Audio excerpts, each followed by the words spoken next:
अगर औरों के दम पर उड़ने की आदत बना लोगे तो आप खुद के उड़ने का हुनर भूल जाओगे। नमस्कार दोस्तों, मैं ज्योतिष आचार्य वासुदेव मिश्रा आपका अपने चैनल सत्य की खोज में हार्दिक अभिनंदन करता हूं। दोस्तों, आज का यह ज्योतिष का कार्यक्रम आप लोगों के लिए यानी कि सिंह राशि वालों के लिए बेहद ही ज़्यादा खास कार्यक्रम साबित होगा। आज हम चर्चा करेंगे आपके साप्ताहिक राशिफल के बारे में, वीकली प्रेडिक्शन के बारे में। जी हाँ दोस्तों, हर बार की तरह इस बार भी मैं आपको बताऊंगा कि आपके लिए कैसा रहेगा आपके जीवन काल का 22 जनवरी से लेकर 28 जनवरी के मध्य का समय। जी हाँ, इन 7 दिनों में आपके जीवन में कौन कौन से ग्रह अपना सकारात्मक प्रभाव आपको प्रदान करेंगे, तो वहीं किन किन क्षेत्रों में आपको सफलता प्राप्त करने के लिए कुछ नए अवसरों की प्राप्ति हो सकती है। इसके अलावा किन किन बातों का आपको विशेष तौर पर ध्यान रखना है। साथ ही साथ इस सप्ताह के प्रभाव को और ज़्यादा बेहतर और श्रेष्ठ बनाने के लिए क्या उपाय आप कर सकते हैं, ये तमाम प्रकार की जानकारी आज के इस ज्योतिष के कार्यक्रम में आपको बताएंगे। इसलिए अगर आप भी एक सिंह राशि के जातक हैं तो कार्यक्रम को बिना मिस किए अंत तक देखने का प्रयास कीजिए। और अगर आप अपनी जन्म कुंडली पर हमसे परामर्श लेना चाहते हैं तो डिस्क्रिप्शन बॉक्स में और वीडियो के अंदर आपको व्हाट्सएप नंबर मिल जाएगा, जहां से आप व्हाट्सएप करके अपनी जन्म कुंडली का विस्तार पूर्वक अध्ययन करवा सकते हैं। तो दोस्तों, जैसा कि आप यह भली भांति जानते हैं कि जो साप्ताहिक राशिफल होता है उसमें चंद्रमा के गोचर की गणना की जाती है। ऐसा क्यों? क्योंकि जो चंद्रमा होते हैं ना दोस्तों, वह हमारे मन के कारक ग्रह होते हैं। हम जो कुछ भी सोचते हैं, जो कुछ भी समझते हैं, उसे ही जीवन के हर पहलू में लागू करने का प्रयास करते हैं। इसलिए दैनिक जीवन में जो भी घटनाएं घटित होती है उसके पीछे कहीं ना कहीं और सिर्फ चंद्रमा का ही हाथ होता है। इसलिए वीकली प्रेडिक्शन के दौरान चंद्रमा की गोचरीय स्थिति का ज्ञान होना बेहद ही आवश्यक माना जाता है।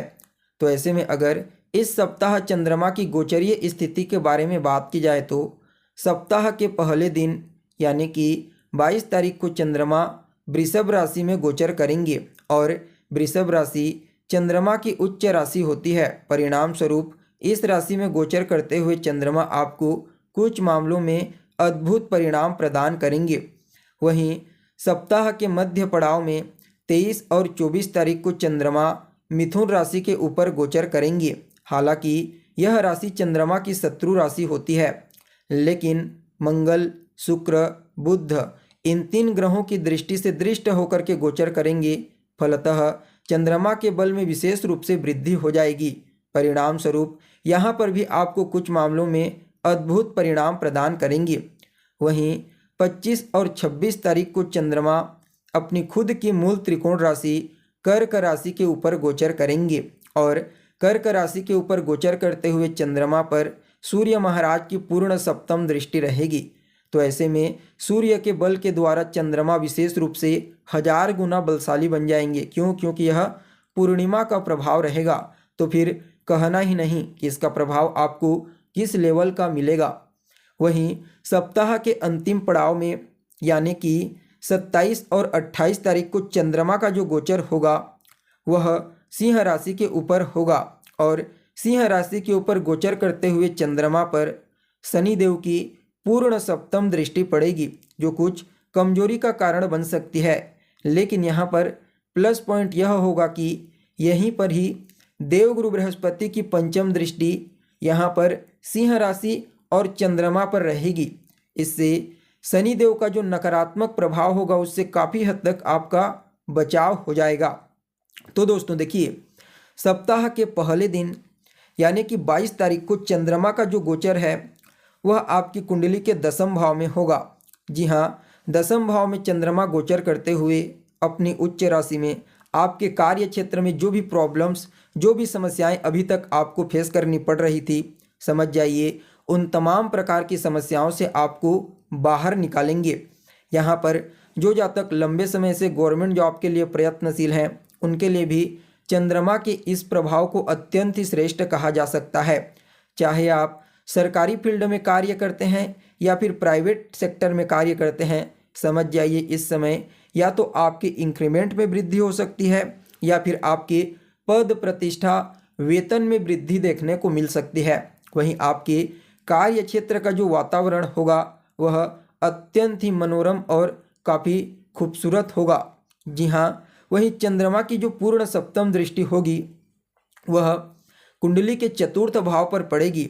जो दिग्बल वाला घर होता है उनके लिए, यानी कि चतुर्थ स्थान में चंद्रमा को दिग्बल की प्राप्ति हो जाती है। परिणाम स्वरूप यह चंद्रमा आपकी माता के साथ आपके तालमेल को बेहतर बनाएंगे। यह समय आपकी भूमि, भवन, मकान, वाहन इनसे संबंधित भौतिक सुखों में वृद्धि कराने वाला साबित होगा। वहीं जो जातक राजनीति के फील्ड में कार्यरत हैं उनको भी इस समय जनता का विशेष सपोर्ट प्राप्त होने वाला है।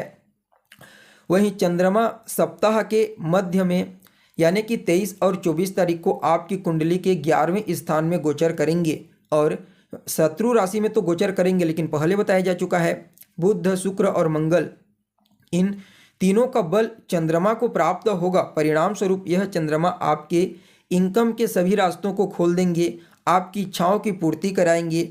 बड़े भाई बहनों के साथ आपके तालमेल, आपके रिश्ते बेहतर होंगे।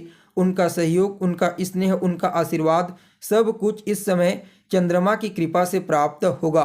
वहीं छठे से छठा होता है तो सर्दी, खांसी, जुकाम इनसे भी आपको काफ़ी हद तक राहत की प्राप्ति होने वाली है। अगर है तो पंचम भाव पर चंद्रमा की दृष्टि, बलवान दृष्टि, तो कहना ही नहीं, आपके संतान को लेकर के जो चिंता थी वह चिंता दूर हो जाएगी। संतान की तरफ से कोई गुड न्यूज की प्राप्ति आपको हो सकती है। वहीं आपकी लव लाइफ में भी बड़ा सुधार होता हुआ देखा जाएगा। सप्ताह के बीच में ही यानी कि 25 और 26 तारीख को चंद्रमा का गोचर आपकी कुंडली के 12वें भाव में होगा और यहाँ पर भी 3 ग्रहों का प्रभाव रहेगा। समझ रहे हो कौन कौन से ग्रहों का? मंगल, शुक्र, बुध। क्योंकि यह गुरु की मूल त्रिकोण राशि में गोचर कर रहे हैं और चंद्रमा का यह जो प्रभाव होगा आपकी कुंडली के द्वादश भाव में, यह आपके खर्चों में काफ़ी हद तक लगाम लगाने का कार्य करेगा। क्योंकि खुद की मूल त्रिकोण राशि में गोचर करेंगे सूर्य की दृष्टि से दृष्ट होकर के, तो कहना ही नहीं। तो ऐसे में इस समय आपका पैसा धार्मिक क्रियाकलाप में लग सकता है। दान पुण्य, पूजा पाठ, अनुष्ठान इन क्षेत्रों में आप अपना पैसा लगा सकते हैं। इससे आपको काफ़ी हद तक लाभ की भी प्राप्ति होगी। जो जातक विदेश जाने के लिए प्रयत्नशील हैं, समझ जाइए उन्हें भी कुछ नए मौक़ों की प्राप्ति होगी। जी हाँ, चंद्रमा यहाँ पर आपको विदेश जाने के लिए कुछ नए मौके प्रदान करेंगे। देखा जाए तो चंद्रमा का प्रभाव सप्ताह के अंतिम पड़ाव में यानी कि 27 और 28 तारीख को आपकी कुंडली के लग्न यानी कि आपकी राशि के ऊपर गोचर करेंगे चंद्रमा। तो ऐसे में आपके व्यक्तित्व को प्रभावशाली बना देंगे। क्योंकि गुरु की दृष्टि से दृष्ट होंगे। जो ज्ञान के कारक होते हैं, समझदारी, विवेक, आपकी बुद्धिमत्ता, इन सभी के कारक होते हैं। तो ऐसे में गुरु का प्रभाव चंद्रमा के ऊपर कहीं ना कहीं इस समय आपके व्यक्तित्व, आपकी वाणी को तो प्रभावशाली बनाएगा ही बनाएगा। इसमें कहीं कोई दो मत वाली बात ही नहीं है। इस समय आप समाज में विशेष रूप से मान सम्मान, पद प्रतिष्ठा और प्रसिद्धि की प्राप्ति कर सकते हैं। वहीं चंद्रमा की जो पूर्ण सप्तम दृष्टि होगी वह कुंडली के सप्तम भाव पर पड़ेगी। परिणाम स्वरूप यह आपके वैवाहिक जीवन को मधुर बना देंगे। जी हाँ, आपकी मैरिड लाइफ में खुशियों का आगमन होगा। आपको अपने पार्टनर का पूरा सहयोग प्राप्त होने वाला है। जी हाँ, इस समय आपकी बॉन्डिंग और मजबूत होगी। अगर आप किसी भी प्रकार का व्यापार करते हैं, चाहे स्वतंत्र रूप से करते हैं या फिर पार्टनरशिप में करते हैं, तो समझ जाइए चंद्रमा, गुरु और शनि की कृपा से इस समय आपको अपने व्यापार के क्षेत्र में आगे बढ़ने के लिए, तरक्की करने के लिए कुछ नए मौके प्राप्त हो सकते हैं। वहीं आपकी डेली इनकम में भी यह चंद्रमा वृद्धि कराने वाले साबित होंगे। देखा जाए तो कहीं ना कहीं इस समय जनता के बीच में, पहले भी बताया जा चुका है, मान सम्मान, प्रसिद्धि, ख्याति बढ़ने वाली है, जिससे आपको और ज़्यादा अपने वर्चस्व को मजबूत बनाने का मौका मिलेगा। कुल मिलाकर के देखा जाए तो आप सभी सिंह राशि वालों के लिए यह सप्ताह अत्यंत ही श्रेष्ठ साबित होगा। जी हाँ, क्योंकि गुरु, चंद्रमा, शनि और मंगल, बुध और शुक्र, इन ग्रहों का प्रभाव पूरी तरह से पॉजिटिव तरीके से आपको प्राप्त होगा। फिर भी इस सप्ताह के परिणाम को और बेहतर बनाने के लिए रोजाना सूर्य देव को अर्घ्य प्रदान कीजिए। अर्घ्य देने वाले जल में एक लाल रंग का पुष्प डाल करके उन्हें अर्घ्य प्रदान कीजिए। लाल चंदन लगाइए। विशेष करके रविवार के दिन मजदूरों की हेल्प करें और आपको आदित्य हृदय स्तोत्र का पाठ करना चाहिए। आपके लिए यह सप्ताह हर मामले में अत्यंत ही श्रेष्ठ और बेहतर परिणाम प्रदायक साबित होगा। तो दोस्तों, कैसी लगी आपको जानकारी? कमेंट करके बताइए। फिर मिलते हैं एक नए और ताज़ा एपिसोड में। तब तक के लिए नमस्कार।